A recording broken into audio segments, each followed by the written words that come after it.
more than 250 times by killer bees and living to tell about it. Some new video tonight showing the moments this happened to a man from Florence. ABC 15's Lustelia Caballero speaking with him about this terrifying ordeal and also talking with experts about what we should all do if we ever encounter a swarm. This is something John Fisher tells us is going to be hard for him to forget. And as you can see, even days after he was stung by these bees, a few of them are still on the clothes he was wearing. John Fisher is all smiles. I'm doing pretty good. In fact, if you just hear his voice, you'd think he felt like $1 million. I'm alive.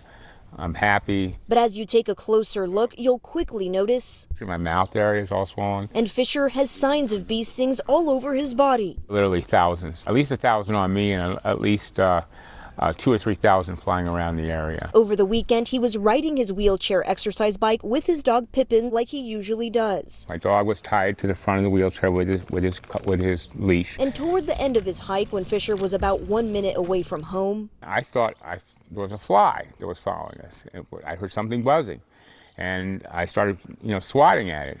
Bad idea, because the next thing I knew, we were surrounded by all these bees. A neighbor's surveillance camera capturing the terrifying moments after Fisher let Pippin loose. The next thing I knew, they were all over my arms, all over my face, all over my back.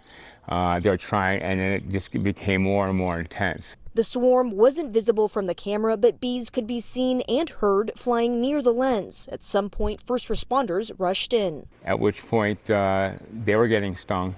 And then all of a sudden, they started hosing me off. And the next thing I knew, I was in the ambulance. And Fisher was stung more than 250 times. His dog stung too. Experts say when a swarm of bees attacks, you're going to get hit on your arms, your legs, or whatever.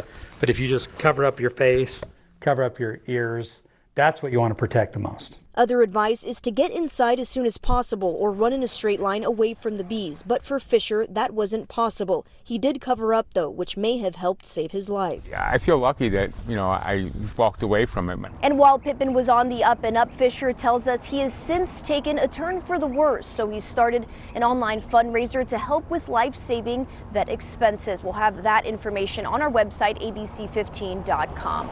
Reporting in Florence, Lustelia Caballero, ABC 15, Arizona.